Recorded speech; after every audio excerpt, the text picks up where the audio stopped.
Right, back to the screen. Super. Okay, brilliant. Well, as I said, thank you ever so much for joining us this morning.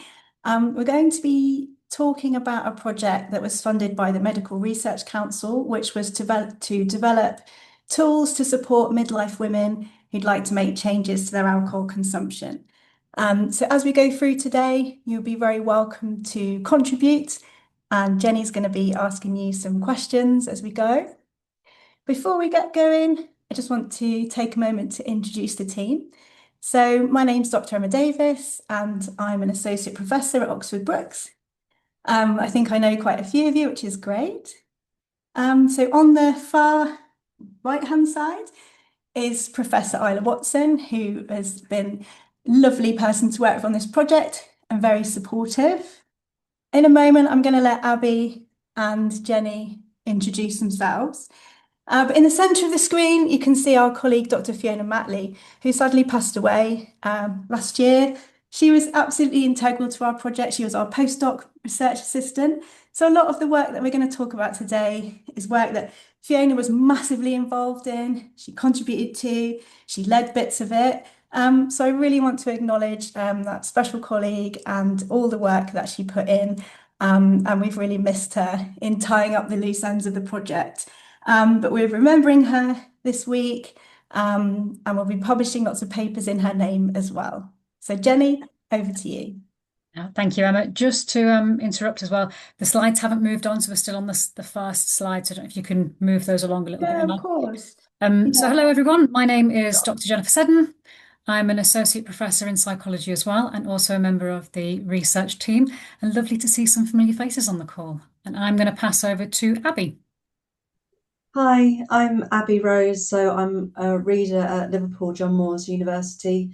And yeah, all my research now is on girls and women's alcohol use and how we can work with girls and women to understand why they're drinking.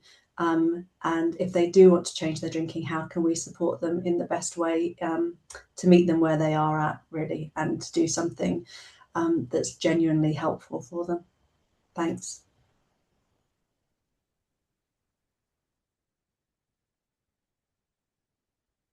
So Jenny, can you tell me what you can see on the slides? Where Jenny's gone. Yeah, so I can see the right slide now. It's the slide with the research team on. Okay, so I'll just move to the next slide then. So Jenny's going to begin by telling us a story from one of our research participants. Yes, so we thought this would be a nice way to open it up and just to give you an insight into some of the stories that some of our participants shared with us. And we will share the full Spaces website with you at the end, but this is just a kind of a nice way to introduce the talk that we're going to go through today. So this is Denise's story, and these are her words exactly. So I will make a start. So I'm Denise, 48, juggling full-time work and motherhood. I used to enjoy a few glasses of wine of a week, and sometimes when I went out with friends, drinking would escalate into binging. One of my warmest memories is sharing a glass of wine with my mum. Before her dementia got really bad, I'd go round to her house and we'd sit down, watch telly, chat, and I'd have a glass of wine. Then the lockdown hit and everything changed. And caring for my mum whilst watching her decline was heartbreaking. I remember coming back one day and having a little bit of rum, only meant to be one, but then it was another and another. And the next day, the hangover was brutal, a wave of sadness. And I just thought to myself, this isn't the way forward for me. That was my turning point. I found healthier ways to cope, running, clean eating, and leaning on supportive friends. And honestly, it was the trainers that saved me. The natural high from running, that's what keeps me going. Doing challenges like Dry January really helped, and I found the Try Dry app useful for tracking my progress. There was a podcast I listened to as well with DJ Paulette about being sober curious, and that really struck a chord with me.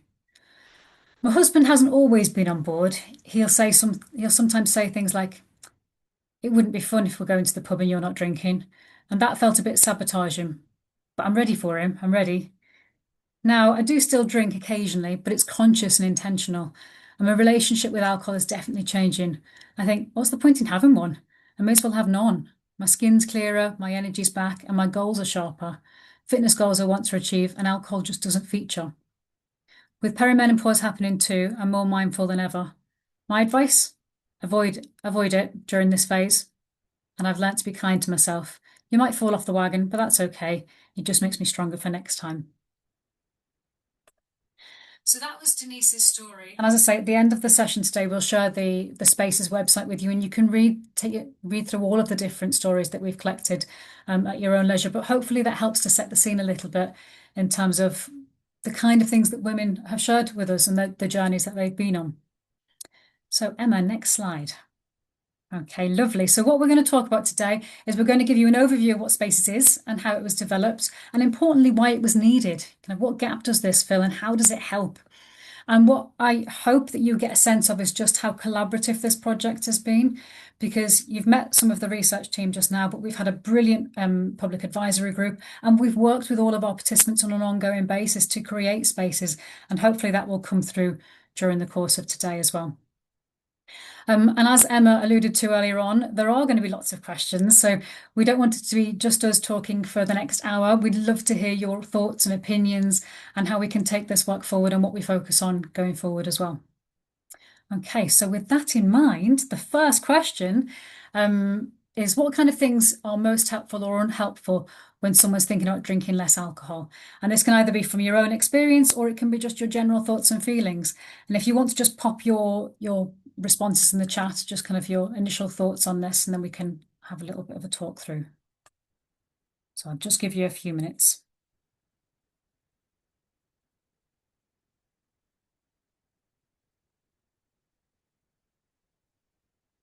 So what do you think would be most helpful or most unhelpful when someone's thinking about trying to drink less alcohol?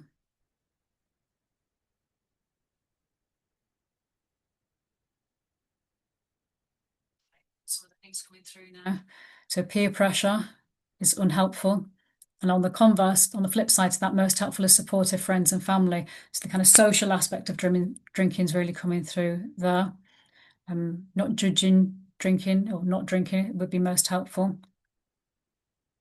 Shame and self-judgment, and that's a really interesting one, isn't it? The stigma associated both with drinking and sometimes with not drinking as well. That's something we don't talk about as much. But actually the kind of the stigma associated with that goes hand in hand with alcohol sometimes. What else have we got? And social support.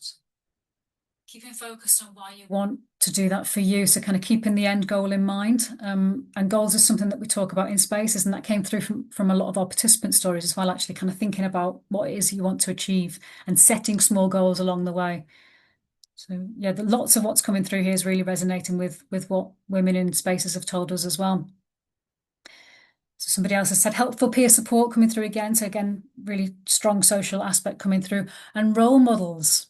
So that's an interesting one. And actually on the Spaces website, you will see we've got a list of resources and some of those kind of point to role models and the quick drinking literature. Listening when people explain what alcohol does for them. Yeah. Understanding. Support of a helpful partner. Yeah, to reduce drinking opportunity at home. And that came through in Denise's story that she didn't actually have a helpful, supportive partner in all cases. And that can be a little bit of a barrier. And again, it taps back into this kind of social ethos of drinking and the social support we have around us. Then we've got shame and having alcohol-free days could be helpful. You know, friends and family. So yeah, we're getting a lot of lovely comments coming through here. Know your friends and family support your decision. Alcohol-free drinks as well. Oh, that's an interesting one, Abby. It'd be good to touch on that towards the end of the session today, actually, because that's something that we're very interested in, no and low alcohol products. So yeah, that's a great point. How to approach communicating with friends and family that you're drinking less. That's a really good point as well, Emma. And again, it comes back to that point about sometimes we're not always that accommodating when people choose to drink less or choose to stop drinking. And there's this social expectation that, you know, you will drink. And if you're not drinking, then we question that. Why are you not drinking? So yeah, lots of great stuff coming through. Judgment and having resources, social support, access to alternatives. I'm gonna speed up a little bit now because I know that Emma will want to move on. Constant advertising has been mentioned. Yes, that's a great thing to point out that it's everywhere. Alcohol is everywhere on our daily lives. Okay, so brilliant. Thank you all very much for your wonderful suggestions. And I will now pass over to Emma, who can get into the nitty-gritty of spaces. Thank you, Jenny. And yeah, I think I was sharing the wrong version of my screen before, so apologies for that. But I think you can all see it now. I was just looking at Anne Doyle's comment about advertising Mother's Day, Easter, Christmas. Yeah, I used to have a big slide of cards for women in a previous presentation that just really illustrates that point. So I really hear what you're saying there. Okay, so I'm going to move on and talk about some of the research that we've done. And Jenny, do tell me if something happens and you can't see my slides, or I press a button or something goes wrong. But I'm going to talk you through the research that we did and why we did it. And I will say, as well as sending you access to the Spaces website version anyway, at the end, I'm going to share these slides with you and some other stuff too. So some little exciting things to hang on till the end for if that's something you want. So why Spaces? So the research that we're talking about today and the project that's coming to an end was funded by the Medical Research Council, but Spaces came out of a program of research that we've been conducting over the last kind of 4 or 5 years, really, since the pandemic, actually. Some of that was funded by us here at Oxford Brookes in our Healthy Ageing and Care Network, and some of that was funded by the charity Prevent Breast Cancer. So we've been working with midlife women in particular, and we define midlife as age between 40 and 65, which is in line with other research. And because evidence shows us that midlife women are drinking more than younger women, likely to drink more regularly. The same for midlife men, actually. So we were interested in how midlife women were responding to existing health information, alcohol advice, guidelines, and all sorts of things like that. And we began a program of research to kind of find out what they thought. Within those previous projects, we found women told us that existing health information or advice often felt really judgmental. It wasn't taking into account where they were in their lives, the specific challenges around midlife being a transitional period, and that they wanted something new, something just for them. So we identified that there was a need for tailored support for this group in the population. Something I should have said at the start when introducing the team is that the team was made up of midlife women as well. So it's a really interesting experience and journey for us all from our own personal and research perspectives. So midlife is fraught with challenges for women. Women are often in what's called the sandwich generation, so caring for younger children, older adults, work pressures, of course, hormonal changes and menopause transition, and all sorts of other things that mean it can be a tricky time that needs to be attended to. So women's experiences were the starting point for this project.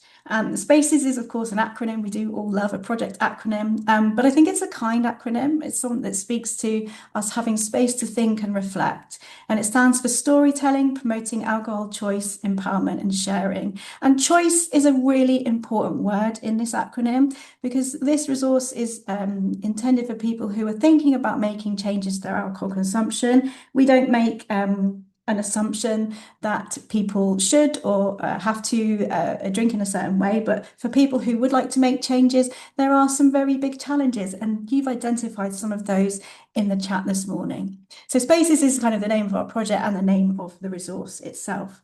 And it's been a journey. Sometimes I don't like calling things a journey, but this really has been a journey. I'm going to take you through the phases of that journey today of the project that was, as I say, funded by the Medical Research Council. We started out by kind of reflecting on some of the things that influence drinking behaviours and how we might be able to tap into them, developing what's called a theory of change. So a kind of understanding of what the pressures might be and how we might be able to target those within a tool to support women in midlife. Then we started listening to people's stories of making changes. Then we built prototype versions of Spaces. Then we moved on to gaining feedback on what people thought of it. And now we're on stage 5, which is sharing our findings. And this is part of that today. So back to the start of the journey. And in particular, this work package, I really want to highlight and emphasise the incredible contribution of our wonderful colleague, Fiona Matley, who completed these focus groups with 20 women and 12 stakeholders. So one thing that Fiona and I did at the start of the project is we sat down and we thought, the thing that we need to do to make this project a success is we need to be able to reach out to diverse groups of women. Working in academia as we do, it's quite easy for us to recruit other women working in academia or people that we know. And obviously that's only a very small snapshot of the experiences of midlife. Important snapshots, all experiences are important, but we really wanted to be able to reach out and be able to communicate with and hear about experiences from a diverse range of perspectives. So Fiona and I sat down and said, well, how are we going to do that? And Fiona helped us to start a network of people who are working all around the country in different places to be able to reach out to people so that we could represent a range of experiences. And some of you might have been on the receiving end of Fiona's lovely newsletters that she did for us. If you got the most recent one, that was me, and that's why it wasn't so good. But she was very, she and I both believed in the importance of reaching out. So that's a really big part of the legacy that she's left us in this project. So because of that, this group was quite diverse. The women were aged 40 to 65 from a range of different places. And the stakeholders, some of you might have been involved in that today, but they were people involved in treatment services, local councils, people who work for charities, supportive organisations, people who were supporting women in a range of different roles. Now I'm going to share these slides. You won't have to click on that link right now unless Jenny wants to share that link in the chat and take you off somewhere else if you get bored of listening to us. But there's a longer read about what we did in this work package available on our website now. But what happened here was we presented to people in these focus groups a summary of the findings from our previous research that the funded stuff by Prevent Breast Cancer and other work, and said, we found these things. What do you think of them? So can you help us review whether we've adequately identified the motivations for drinking, the barriers for change, and some potential tools that can support people? So behaviour change techniques, evidence-based tools that can support change. So people reviewed those in those focus groups. They're incredibly generous with their time and their feedback. And of course, we came out with lots of the kind of reasons that we were kind of aware of around alcohol use and pressures. But because of having quite diverse representation in those groups, for examples, other things were emphasised, such as we needed to have much more focus on coping and trauma within that. We also needed to think about refocusing on the stigma that makes it hard to talk about alcohol, not just talk about drinking alcohol, but also the changing your drinking behaviours as well. We identified a lot of support for a range of different behaviour change tools and techniques. People like the idea of using stories, making small changes, alcohol-free activities. And for some, they were very pro the use of alcohol-free products and no-lows. It's been a game changer, was the thing someone said. And for others, they weren't helpful at all. And that finding actually led us on to do a different side project looking at women's use of no and low alcohol products. I've just corrected the proof of that paper this morning. But the main aim of that project was to help us to shape this theory of change. So what do we think is going to happen if we target certain things? So that was really positive and a really lovely study. But now we come to the trickier bit. How did we travel from this idea of theory and evidence, this kind of theory of change, like what do we target here, what do we target there, the academic evidence, the evidence we collected? How are we going to transport all of that into a tool that used storytelling? Now, that was a really tricky bit that we scratched our heads over for a long time. So there are some interesting papers in the academic literature that point towards storytelling being potentially useful. But as human beings, we know, intuitively that stories matter to us. We tell each other stories about all sorts of things in our lives. We understand the need for narrative. But again, it was how do we go from those things to create stories that actually are evidence-based and can help us to support people who'd like to make changes. So, as I say, we thought about it for a long time and we wanted to make sure that our stories were grounded in lived experience. So we started a listening and sharing part of the project.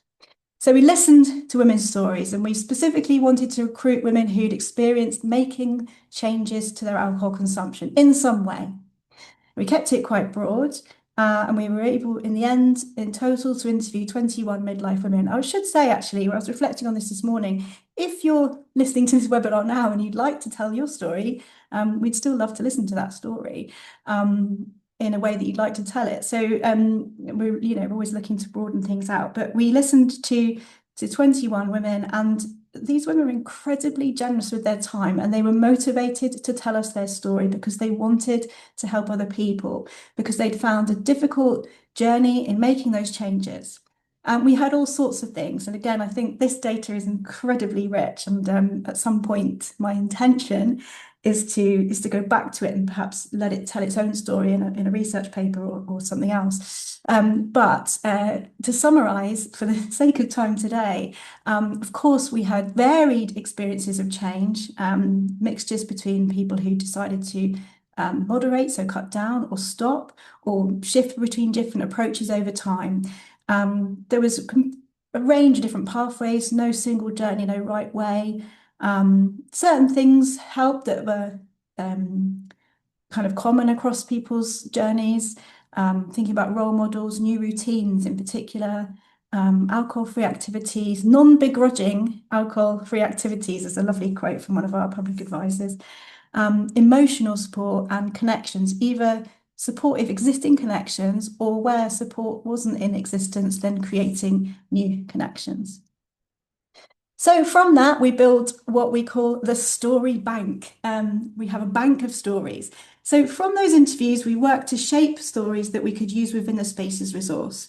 Now, I want to emphasize at this stage that although women are very generous with their stories, the stories are completely anonymized. And in some cases, the stories that you'll see on the site itself are an amalgam of different experiences, partly to make sure that those people aren't identified, but also partly to also ensure that we're doing all the things that our theory of change suggests we want to do. So how did we get there? We listened back or read back each story and tried to capture key moments, challenges, turning points. And we came up with a structure for doing that. We came up with actually what is almost like ominously called the story extraction pro forma. But essentially what we wanted to do was say, what are the key elements of stories? Now, key elements of stories, you'll find this in a range of different things. There's the paper that we were leaning on quite a bit from the academic literature. It was by Brooks et al. Talks about storytelling frameworks. I also went on a storytelling workshop. We did some storytelling training, and we used this to identify what do we need to take out of each story and present. So we needed a character, so the person, who they were, their name, what they were doing, their context, their drinking context. What was their drinking like before they made changes? But not only that, what was their historical patterns of drinking? You'll see some of the stories talk about family patterns, parents, and growing up. Crucially, we needed that turning point. Every story needs a little turning point for that character. In ours, we're calling it the motive for change, that thing that made them initially start on the journey of change. Now, that is an oversimplification. There obviously can be multiple motives for change and multiple turning points, but we're trying to identify that within the story. Critically, then, what helped? So the helpers, in other words, what were the things that would be able to map onto behaviour change techniques? And then a kind of outcome, a sort of resolution to each story, not a happily ever after, of course. Things are not really linear in real life, but how would that person say they were right now? Okay. Now, as I say, that we took people's experiences with their permission, of course.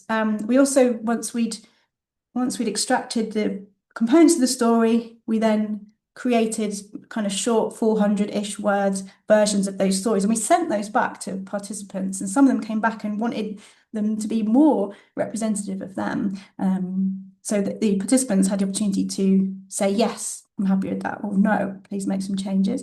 We then went back to the stories and linked them to the evidence-based behaviour change techniques. So each narrative supports an element of change.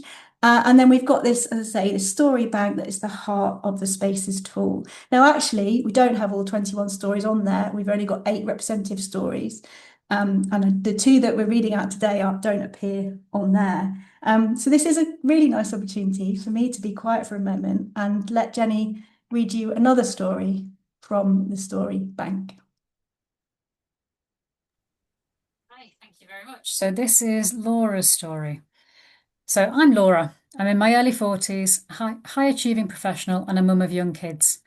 I've been drinking since I was a teenager, and as my career grew, so did my drinking.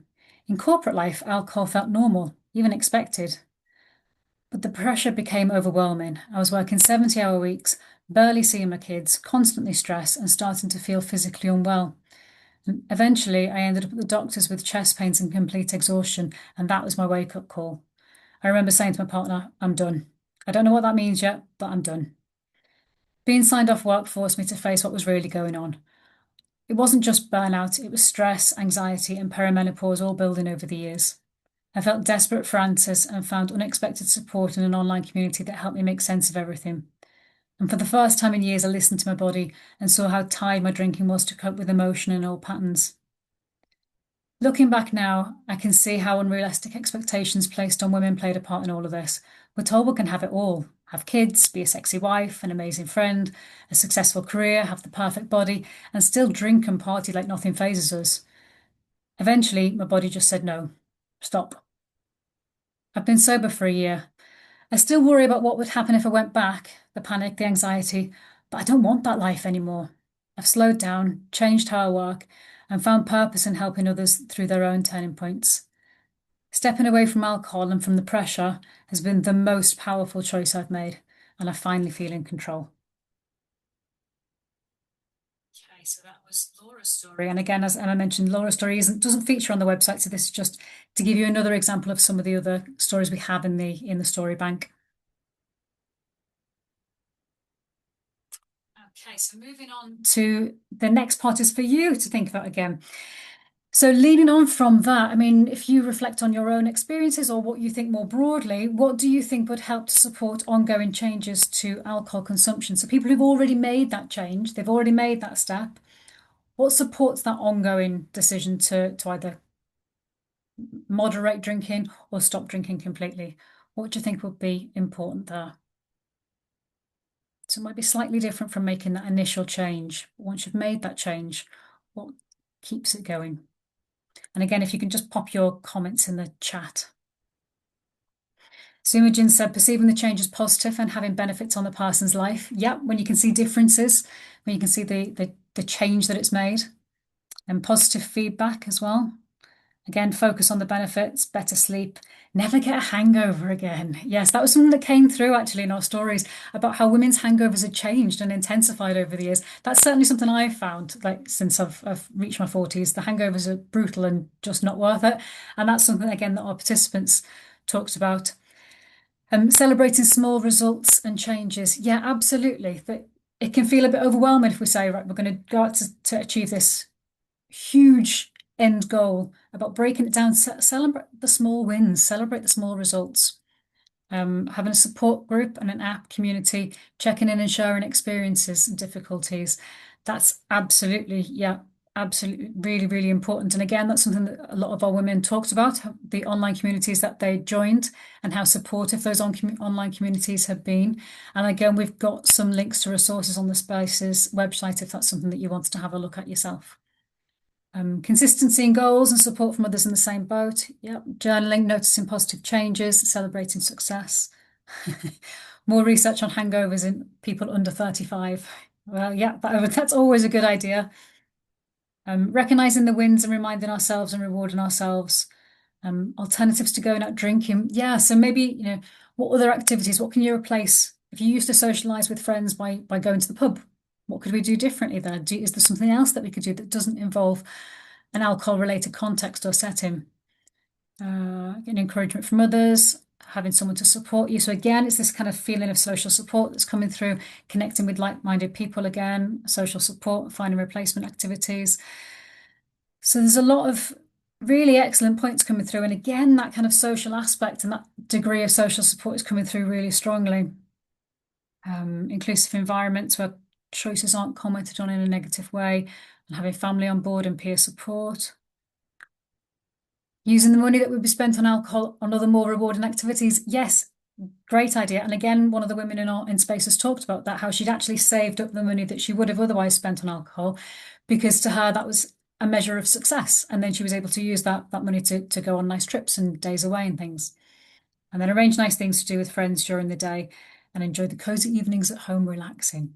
So yeah, alternatives to alcohol, alternative activities, and access to mental health services. So again, some really great suggestions there, and hopefully you'll be able to see some of those mirrored in some of the stories that are currently on Spaces, but some great insights there.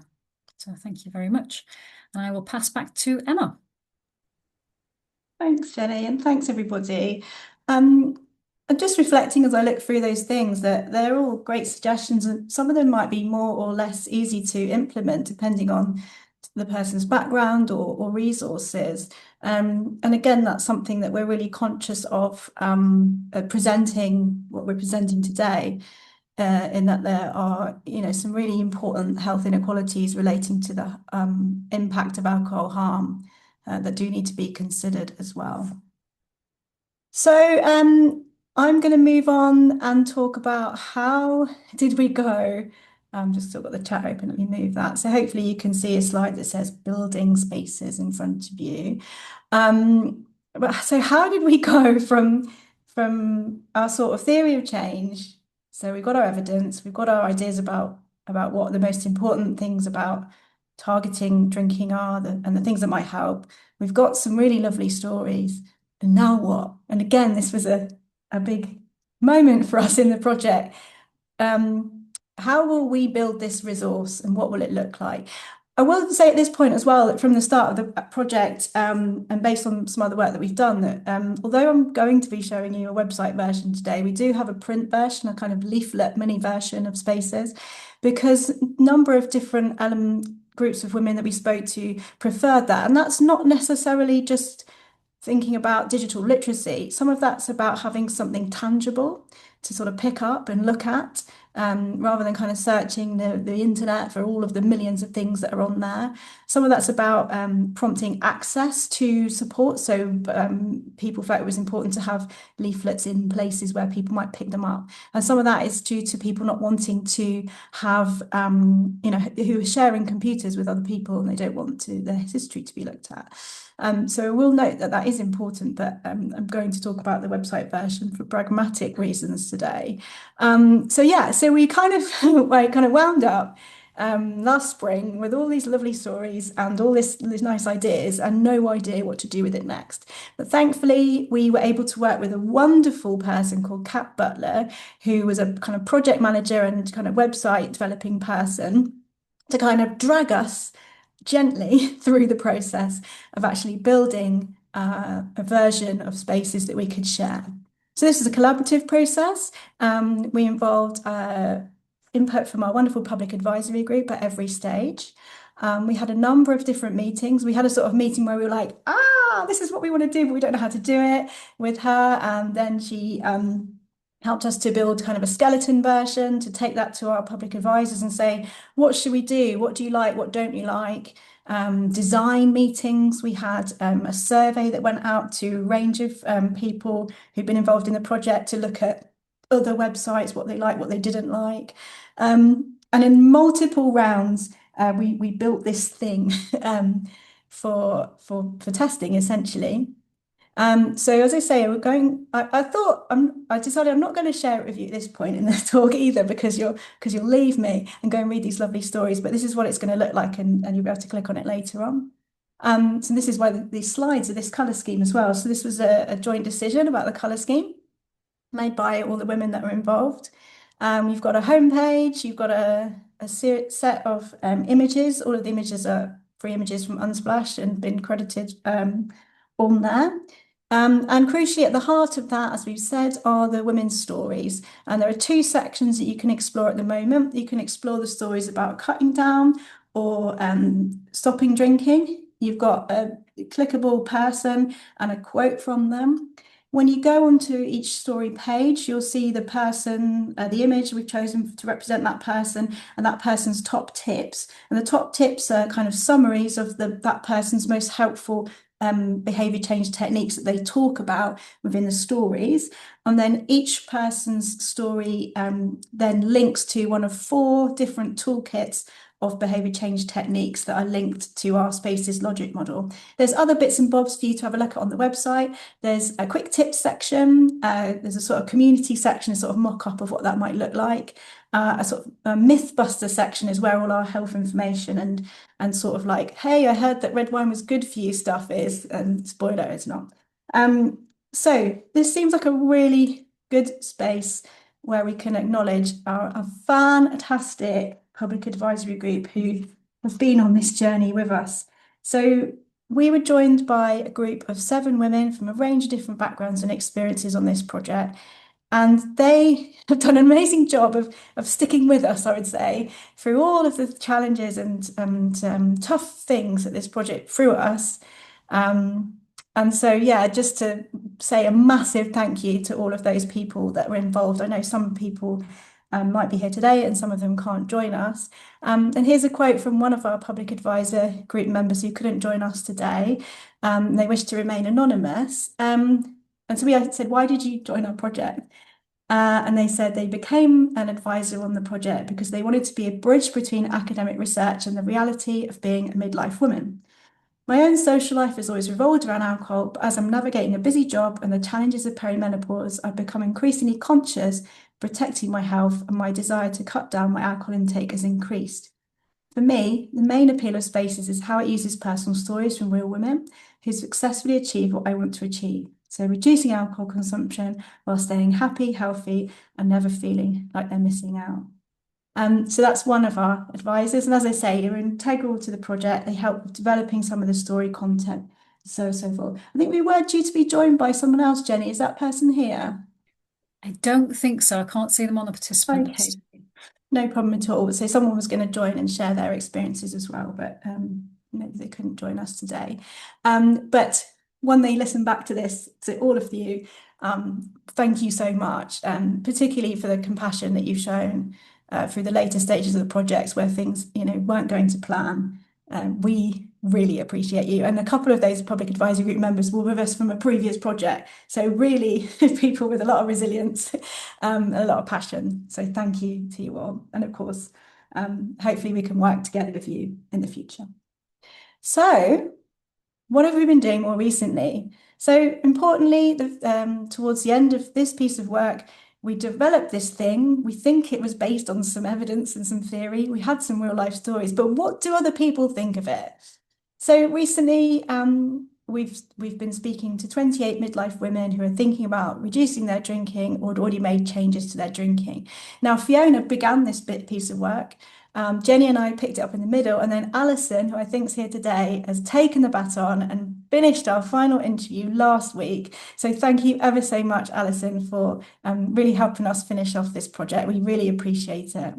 So we managed to complete 28 interviews as a team, and we used a method, a sort of adapted think aloud method, really, where women were working through and looking at different pages of the website alongside us, and we were asking them what they were thinking and feeling in real time about the things they were looking at. So participants were sent specific bits of the website to look at and invited to explore as much as they wanted in addition. We got their feedback. We asked follow-up questions about how comfortable they were using it, the clarity, the usefulness, and their overall experience. And these follow-up questions were based on the theoretical framework of acceptability questions, which is used to understand how people reflect on and think about different tools for support and change. So we listened to what felt supportive, obviously very nice to hear nice things, but what we really wanted was to find out what needed improving and what mattered most to those people. So just briefly then, as we've only really finished collecting the data, to start with, what they liked. This is nice, obviously really nice to hear these things that are the positives. And these positive elements kind of resonate with why we designed this tool in the first place. So it's just a few short quotes about that on the side there. It was nice that people saw themselves represented. The story element, the thing that we thought was important. The design, how it looked, the quick tips, It works well on mobile and the laptop. But of course, what we're there for is not just to be, oh, we did a great job. What we really want is to find out how we could move forward with it. Now, I think I might have said at the beginning, somewhere at some point, that this is presented on a Google site. So it's not a singing, dancing, flashy, jumping about website as such, or as yet at least. So we were a little bit limited in how we can present some of the information just due to the amount of funding that we had on this project. So what we wanted to do was get as much information as possible at this point, so that in our next version, which we aim to develop as something called a progressive web app, as well as print material. Progressive web app is useful because it's a website, but it behaves like an app. And it means you don't have to do things like have an Apple version and have an Android version. You can just have one site and everybody can access it in the same way. Anyway, we wanted to know what do we need to do to make it really appealing and really effective for people. So these are some of the themes that are coming out around improvements, more signposting. So when you have a look at it in a bit, let us know what you think about the signposting. Definitely more visuals in the toolkits, examples, templates, printed things, making those ideas in the toolkits much easier to implement. So do have a look and think about that. Even broader representation, more diversity in stories and photos, which I think is a really important point. Like I say, we do have more stories done than that are currently on the website, so we've got the ability to add more, but we really want to listen to more stories if you know anyone or if you'd like to tell a story yourself. Interesting point about having more health information up front. From my perspective, that's an interesting point, because a lot of the prior work we've done, people had said, well, yeah, I know alcohol's not great for me. I don't need that to be the first thing that I see. But actually, if you dig down into some of that, people want some really nice health information that's tailored to midlife. And we do have that, but it's a little bit buried. So have a think about what you think of that and how you might improve it. And other people talked about different add-ons. Obviously, people do still love apps. Reminders, different links to click away for different resources, and a sort of more interactive space. So the idea in the community section that you'll see is that we'd have a space for people to share their own stories if they wanted, but people wanted to have a bit more of a way to interact with women. And so those ideas are super helpful, and they're the things that we're going to take forward into our jazzed up, fun version in order to go forward to test what we've created. So that brings us on to stage 5 in my little journey diagram, sharing our findings on the Spaces journey. So here we are today in the sort of first orangey circly thing.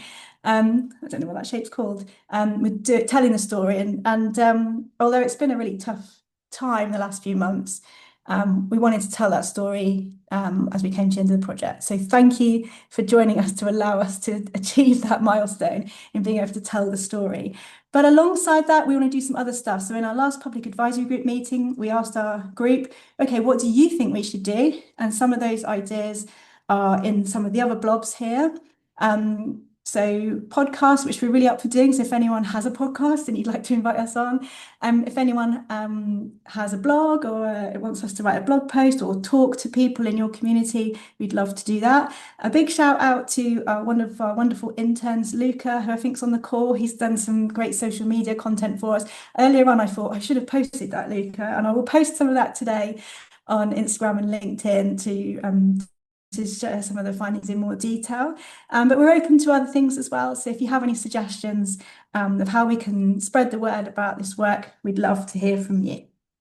So that brings us to the end of the current version of the Spaces journey, at least the journey that was funded by our project and funded by the Medical Research Council, that's now coming to an end. But this is not the end of our journey with this work by any means. And if there's anything that I really want to do in Fiona's legacy in particular is drive this work forward. I think it's really important. It resonates with people and we want to get it out there and do more with it. So what would that look like for us? What would that look like for us is that we'd like to do some further work to understand if spaces can support alcohol reduction in the kind of shorter and longer term. So some studies to look at what changes people make as a result, what bits are most effective in helping support change. But moving kind of sideways from that, can we use what we've done the way that we've developed the stories, the way that we've linked them into evidence-based tools for change, can we use that as a template for other resources to support other types of change, such as physical activity, for example? And of course, we're really in our research group and with colleagues that are on the call today, we're interested in other groups in the population, of course, as well. Like midlife is an important transition for men as well as women. So with Richard and Emma Rouse, who are on the call today, we're working on a project that's kind of maybe 4 years behind where we are now with Spaces, looking at midlife men and how we can support and understand barriers to change. And we've done some fabulous focus groups that Emma's writing up. We've also done lots of work led by Dean Connolly in the past, looking at understanding these experiences from a perspective of trans and non-binary communities, but we'd also love to move this work on into other groups as well. So that's kind of what we think we might be doing. Another element of that actually that links into the stories is some work that Emma Rouse and I, together with Professor Kate Wilmot, are just starting at the moment to understand neurodivergent women's experience of menopause and how that might impact coping, including alcohol consumption as well. So this is in one of our stories that is on the website that you'll be able to read. And this person had become aware of an undiagnosed neurodivergence, which was ADHD. And a quote that really hit me here, she says it made her reflect on her relationship with alcohol. She used to think she was drinking socially, but wondered if she was drinking to cope with socializing rather than to enjoy it. So all of that is what we think for the future. To kind of finish us off, and we'd love to invite your questions as well, but we'd love to know what you think we should do next as well. What do you think we should focus on from what we've spoken to you about today, about alcohol, about women's health more generally, or about something else? We'd love to invite you to pop some ideas in the chat about that. And then while you're doing that and thinking about the answer, we'll also share with you the links to our site. So what we've got and what we're going to share is a link to, it should work, hopefully. If it doesn't, I'll sort it out. A Google form, which is like a feedback form. At the top of the form, you'll see a link to take yourself off to go and visit the Spaces site itself. And then you can, if you'd like to, I'd really love to hear from you on the feedback form, what you think about it. It's completely anonymous. So have some time exploring it today. We've also got another link to share with you, which is a link to our sort of more project website where you can download these slides, some papers that are linked to what we've been doing, and just other stuff that's going on. So let us know what you think we should do next. And we're also very open to hearing your questions and comments about what we've been talking about today as well. And I'm going to pass over to Jenny. Thank you very much, Emma. So yeah, hopefully that was a great walk through the Spaces project. And as Emma said, this very much isn't the end, that we hope to continue this work, but we'd really like to hear from you in terms of what you want to see to make sure that the work is targeted and it addresses real need. So if there's anything that you want to see in terms of alcohol use, and it might not necessarily be midlife women's drinking, it could be alcohol use more broadly, or it might be women's health more broadly, kind of whatever ideas you have, please do pop them in the chat, because that's what we intend to look at after the session today, to see how we can take some of these ideas forward. So we've got a couple of suggestions coming through. Someone said about digging deeper into the neurodivergence, and alcohol use will be really interesting. Yep, it's really important, Alison. As Emma said, that work's just started. It's just in its infancy. And then we've got mental health and alcohol. Yeah, I think that's really important. And sometimes that goes hand in hand, that people can use alcohol as a bit of a coping mechanism, and to cope with mental health issues. And also there's a bi-directional relationship. It can sometimes exacerbate our mental health as well. So that would be a good one for us to have a look at. If you can't think, I know we've kind of put you on the spot here today. If you think of anything after the call today, if you can't think of anything right now, but you think of after the call today, please do get in touch, because we're always open to hearing from people and we really do want to hear your thoughts and suggestions. So if you want to just drop us an email, our contact details are on the Spaces website, so you can contact us that way as well. And also, if you have any questions or any comments, then feel free to unmute and jump in if you would like to as well. So I'll just give you a couple more seconds. We've got Oh, Imogen, was there any eligibility criteria around how much the midlife women needed to be drinking in order to take part in the study? I think we kept it quite broad, actually, Emma, didn't we? I don't think we imposed any kind of threshold criteria as such. So we asked women to self-identify. So it's people who were wanting to make a change to their drinking, but we didn't say you had to be drinking X amount, I don't think. It seems like such a long time ago when we started the Spaces project that it's all a bit wishy-washy in my head. No, you're right. We were deliberately quite broad to be inclusive to alcohol can have an impact on women at any level of consumption, and we wanted to support people who wanted to make change. But within that, there's obviously people who might be at risk of dependence, who are drinking at higher rates, and people who are drinking maybe kind of above the sort of 14 units a week, and then up to what some people call this sort of grey area, but I'm not sure about.